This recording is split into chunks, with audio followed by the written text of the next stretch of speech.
All right, what is up, and welcome back to How to Invest in Commercial Real Estate. We have a super exciting show today because we have a guest on the show. We always love guests, find out new stuff. But before that, we just closed on our Amarillo shopping center. Super excited about that. Martindale is the name of that. So that one filled up pretty quick. We should pay out a third quarter distribution on that. We should have almost full quarter there. So what's cash on cash projection? Man, I think it's like 12, 13, 14%. It's pretty strong. Yeah, it's decent. And then we've got another Houston shopping center coming up. Yeah, we are closing on that in 40 days. So we should have rough legal documents back mid next week. I would imagine we're launching this out to the investor list here in a few days. Yeah, closing on that, I think late August. And it is a grocery anchored center in Houston. Yeah, we love that deal. Super excited. Good. All right. Well, without further ado, we are going to get right into our show today. We have a guest, Arn Cenedella from Spark Investment Group, and he is going to give us a little background on multifamily syndication. I know everybody loves multifamily investing or residential housing investment. So without further ado, Arn, give us a little background on yourself and kind of how you got into this and I guess where you are now in the space. We'd love to hear it. Yeah, great, Aaron. Appreciate you having me on the show. Look forward to having a good chat. Hoping to help your listeners further their investing journey. So appreciate the invite. Look forward to chatting with you guys. Yeah. So how'd you get started in commercial real estate? Tell us. Yeah. Well, that's a whole story. So I'm 69 years old. So I actually got in the real estate business way back in 1978. And it was kind of a fluke. Was in grad school studying chemistry of all things. And at the University of Michigan, go blue, but decided academics weren't going to be my lifelong passion. And so I wanted to do something else. Grew up in the San Francisco Bay Area, basically on the peninsula. What people now know better as Silicon Valley. Called my dad up and said, "Hey, Dad, I think I'm done with school." And he said, well, come on out, get your real estate license, and I'll put you to work. So he had a residential brokerage business in Menlo Park, California, which is basically next to Palo Alto, kind of venture capital of the world, Sand Hill Road, if folks are familiar with that area of the country. So started in a residential brokerage business and started buying single family homes as a rental. Did that for about 35 years, did well, was blessed to sell real estate in probably the greatest residential market in the world. And then about 10 years ago, moved to Greenville, South Carolina, was ready just for something different. And about 5 years ago, moved my personal portfolio of single family homes and kind of my residential brokerage business into multifamily. And now I've done probably 7 or 8 either syndications or joint ventures multifamily here in Greenville, South Carolina, where I live. And I've enjoyed the transition, a lot of opportunity in commercial real estate. And one of the great things I like about it, it's a kind of team sport. So you can partner with people who have skills that maybe you don't have and allow you to kind of accentuate your personal strengths and together form a team that's really, an effective investment tool and help other people invest in real estate. So that's 45 years condensed as quick as I can. That's good. It'll cause for some questions. So you did residential brokerage and single family home investments for 35 years. You said you transitioned the single family portfolio into multifamily. Talk to us about that. How many single family homes did you have? And then what did that transition look like? What did the transition from residential to commercial look like for you? Yeah. So At one point, I probably ended up with 35, 40 single family homes, and that could have been in the San Francisco Bay Area as well as Austin, Texas. I kind of have a nose to find kind of ascending markets, got into the Austin market back in 2000, 2001. And of course, I think most of us know what's happened to Texas in general, Austin in particular, though, Sure. of course, there are a lot of other great markets in Texas. Um, Interesting because a lot of residential real estate brokers don't really invest in real estate, and it kind of doesn't make any sense to me, right? I mean, you guys know, as an investor, your competitive advantage is knowing the market, Yeah. right? And whether you're in retail, multifamily, industrial, single family homes, knowing your market, knowing your submarkets is really your competitive advantage. And my father, who was a single family investor, and interestingly enough, never went to multifamily. He went from single family to multi tenant office. That was his kind of transition.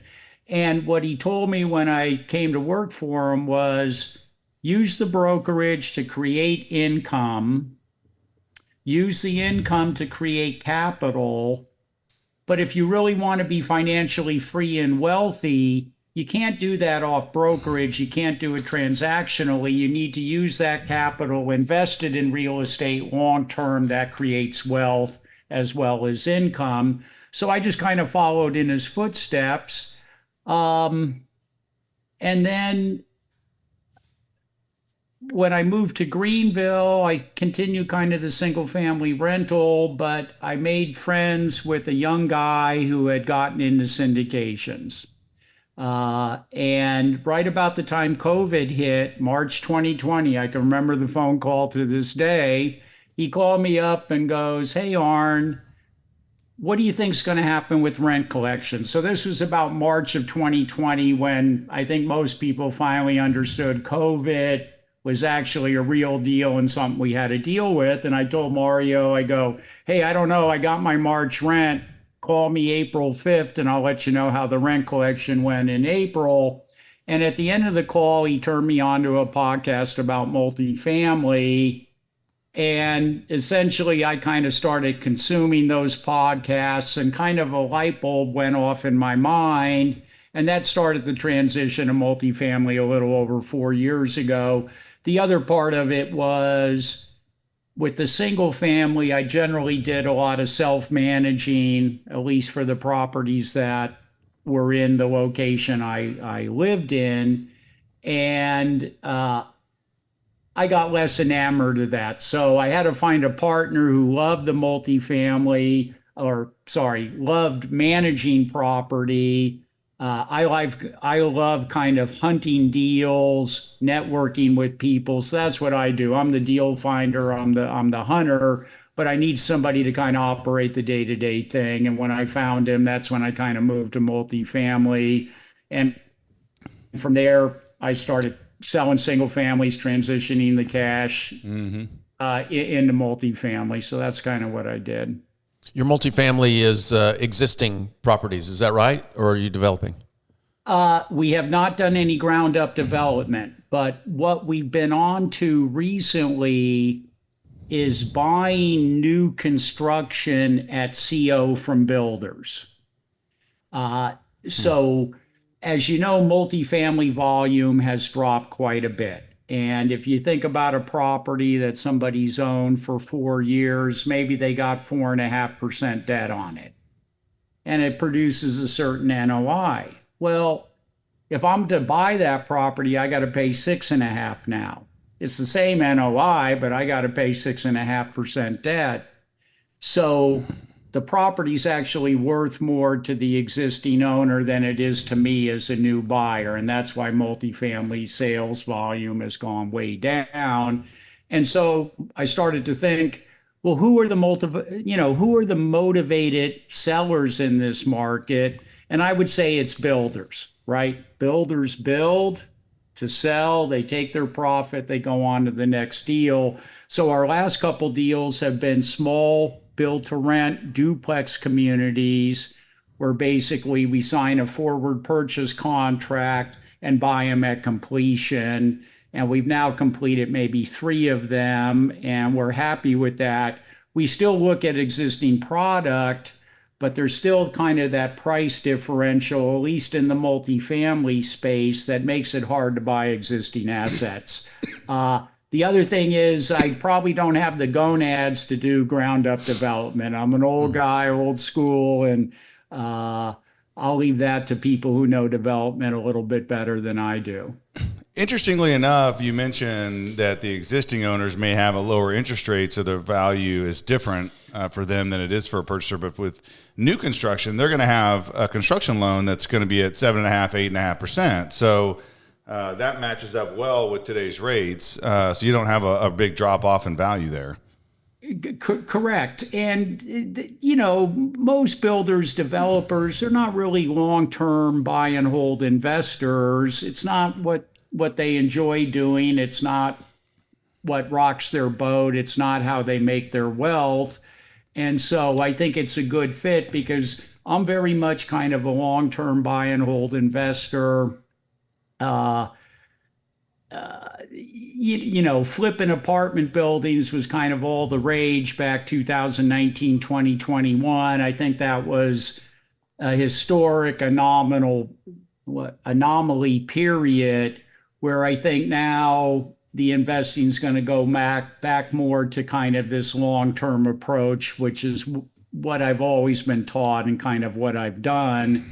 And in my mind, with real estate, if you buy it properly, you operate it properly, you set the debt structure up properly, have ample cash reserves, you just hold that property till it's a good time to sell, and then you take your profit.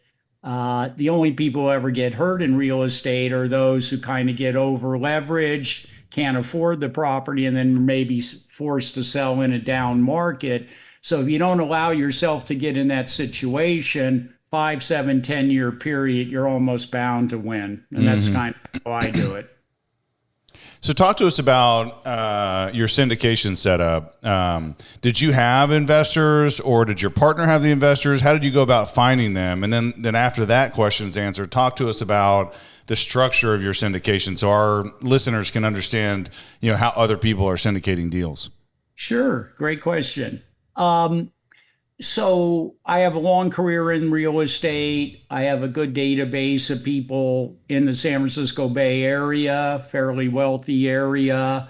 Most people understand real estate's a good thing to own, and either they don't have the time or the knowledge or the expertise to run it. Seems like a lot of work, and it is a lot of work, and you need to know what you're doing. So a lot of our investors come from the Bay Area, kind of my past residential clients, many of them who also own a handful of rental properties, in the area or whatever.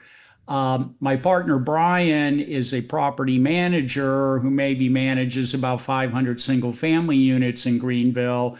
And so he has a built-in database of investors who know he does a good job with their rentals. And so then to transition and go, hey, we're doing a syndication buying multifamily is good. I'm very active on social media. We're locked into the Greenville real estate scene. And a lot of our investors are local. They see what's going on here. They want a piece of it. And that's where our investors come from. We're trying to increase our capital raise capability, and we're going to start kind of more formal LinkedIn campaigns and so forth. But most of it has been kind of pre-existing relationships and reaching out to the local community. Sounds great. Yeah, we're similar. We're always trying to increase our capital raising ability. So talk to us about your structure. What kind of returns are you shooting for? What kind of ownership do the LPs get? That kind of stuff. Yeah. So our approach to investing isn't probably for everybody. I'll say I'm not a cash flow is king investor. I'm more looking at kind of total return over time.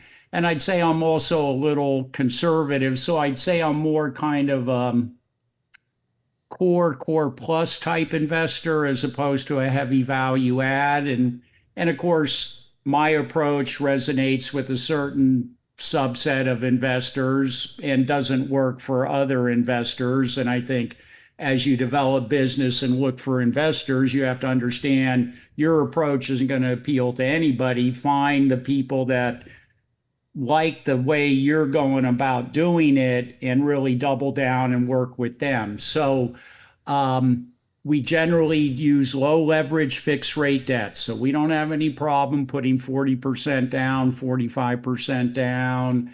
And most of our multifamily deals, we're probably projecting an average cash on cash return 5 to 6% over a 5 year hold. And LPIRRs maybe 13 to 15. And I can say on every deal we've done, we've exceeded projections. So, 6% cash on cash, 14 IRR doesn't sound too sexy, but I ask investors, well, would you rather be promised 10 and 18 and get pause distributions? Then they kind of see maybe slow and steady is the way to go. The analogy I make is our approach is kind of line drive base hits as opposed to swinging for the fences and the home run and the grand slam. Again, not for everybody, but for our investor database, it works. So that's kind of the deals we do: 5 to 6% cash on cash, 13 to 15 IRR. We're ahead of projections on every one. And then typically we'll offer a 7% pref and maybe a 75-25 LPGP split. So fairly standard. The other thing I would say is we tend to do smaller deals. Our sweet spot is kind of maybe $4 to $8 million. So we like that. We actually like the sub 100 unit multifamily because it's easier to get in and get control of that asset and turn it around. The bigger the asset, the longer it kind of takes to turn around the asset. We kind of like to get in, turn around an asset, get that running smoothly, and then move on to the next deal and do the same thing. No, I like it. Yeah, we have a different model. It's a little bit more aggressive, a little bit higher returns, but there's nothing wrong with delivering returns to investors. And if you're delivering a 14% IRR consistently, then that's great. How long are you thinking you're going to hold some of these properties? That's a great question. And I would say it kind of depends on the market. Yeah, sure. Right now, most of our deals, we have fixed rate debt, either high 3s or low 4%. In general, we probably got another 3 to 5 years on that debt to run. So not a great time to sell, not a great time to refinance. We're just going to ride the boat, keep increasing income and rents, and keep increasing cash flow. And then I think hopefully there'll be a period here, who knows? I don't have my crystal ball, but maybe 18, 24 months from now, rates will be a little bit lower. Cap rates will come back down a little bit accordingly, and there might be an opportunity to either sell or refinance at that time. And our deals are small enough, our average investor maybe writes a check for $50,000 per deal. We have a few bigger investors, but most of them are around 50,000. And typically we maybe have 30, 40, 50 investors in each deal. I think when the opportunity arises to either refinance or sell, we'll try to get a reading from our investor base to see what they'd kind of like to do. And maybe those who want out, we take them out when we refinance. They cash out, they get their profit, they move on. And then others might want to go, hey, let's refi into 5-7 year agency debt and ride the wave another 5 or 7 years. I suspect the majority of our investors will opt to stay in and keep riding the wave. And that's what we'd actually like to do too. Um, so that's kind of the plan, but it all depends on the market. Yeah, fair Yeah, enough. your philosophy is not too much different than ours. Your current thinking, in that it's not a great time to sell right now. Our multi-tenant retail, not a good time to refinance. So we're kind of holding on to those assets as well.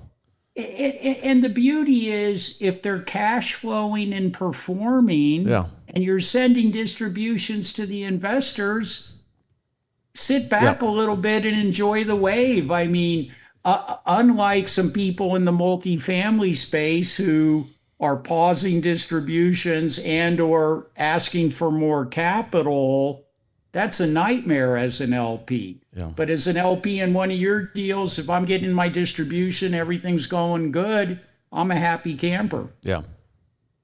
So you said when you look to recapitalize one of these assets or some of these assets, you may look to kind of take a pulse from the LPs and see if some of them may want out. If I was an LP in that deal and said, hey, I ran the first 5 years, I'm happy with this return, how would you negotiate that buyout with the LP if most of them or a lot of them are staying in? Yeah, that's a great question. So we'd have to somehow fairly accurately determine the value of the asset at the time that happens, right? Uh, and that could be lender appraisal, could be broker opinion of value. We haven't really quite figured that portion out, but the way we think about our investors is there are partners, and to some degree, we're honored to have the awesome responsibility of handling their money. And so they deserve, and they're giving us the opportunity to participate in larger commission deals, larger commercial deals. And if we perform for our investors, we're going to be compensated, and that compensation is going to be earned. No problem there. People understand that. Uh, but I think if you always keep in the back of your mind what's best for the investor, you create that loyal database of investors who are going to invest in future deals. So maintaining good relations with the investors is really key. Uh, you know how hard it is to bring in a new investor. And so if you have an investor who's invested in 2 or 3 deals with you, uh, he or she's likely to invest with you again. So we'll figure out some equitable way to determine that value and distribute accordingly. I mean, if you guys have any thoughts, if you've done it, I'm happy to listen. I mean, I would say that, when you sell a property, you eliminate all the risk. And so you can give the investors the full value of their shares. But if an investor wants out prior to a sale, they're going to have some discount to that value because as the owner and the other investors, we're retaining the risk of something going wrong in the future or not getting a certain purchase price in the market. And so, we would come to a reasonable solution. But let's say that they invested $100,000 and today's value of the property at full market value might be $200,000 at a buyout. I would assume there would be some discount given, and maybe they get $175,000 or $160,000 today to take their money, and they eliminate their risk while we all retain some amount of risk holding the asset, something like that. But like you say, being a fiduciary for their investors is always important, and treating them with fairness, reasonableness. Allows them to keep investing with you because they trust that when things happen, you're gonna do the right thing with regards to their equity. So, agree. Yeah, I like that I like that approach. You can give the investor an option. Do you want to buy out at X or do you want to stay in the deal? Because legitimately, as an LP, they're in for the duration of the deal at the direction of the GP, right? So if we decide to refi and want to hold another 5, 7 years, we're certainly within our rights to do that. So by then offering them an option, uh, that gives them a decision, and they may say, hey, no, I want to stay in, or hey, I'm happy with the return I got. I'll take my cash and go. So I like that approach. Yeah, I think the other thing you have to consider is whether or not you're buying it as a sponsor or personally, or whether or not you have to get the rest of the investors on board to buy them out as a company. Oh, right. Right. And then you have to go back to them again. Hey, not only do you want to stay in, but now are you okay with buying out half of the equity at this price and injecting more, possibly? Right. That could be an interesting conversation. Anyway, it's always difficult, I think, to recapitalize and also 1031 exchange, right? I think that's a big question. I don't know if you all look at doing that at a sale. Obviously, it can get very complicated. As the general partner, you may even have to do, tenants in common on the next deal. I don't know how you feel about that. So that's another great question. So I'm an LP in probably 7 or 8 deals, and about 2 days ago, I got an email from a GP and a deal I'm in an LP, and they go, hey, we're selling the property. It's going to close in August. And do you want to stay in as a 1031 investor in the next deal, or do you want to be cashed out? So they kind of presented the option to me. I did invest as an LP in another deal where the sponsor was rolling a 1031 into the new deal. I came in as a cash LP into the new deal, and he rolled in about 80% of his existing clients in the prior deal into the new one. So, as an individual investor, 1031's a great tool to defer Uncle Sam's tax bite out of your equity, allow you to kind of multiply and grow your portfolio. So 1031's a great tool as an individual investor. And so I think it does have some value to syndication investments, but as you indicate, it is a much more complex dynamic to put it all together. There's more moving parts. I do see more sponsors kind of going to that. So it'll be interesting to see what happens over the next couple of years and how preponderant that approach becomes. Well, man, super interesting to hear about your success and about the history you've had in commercial real estate. If our investors and listeners want to get involved with some of the stuff you're doing, or at least even want to find you on the internet, do you have some website, company name that we can send them to?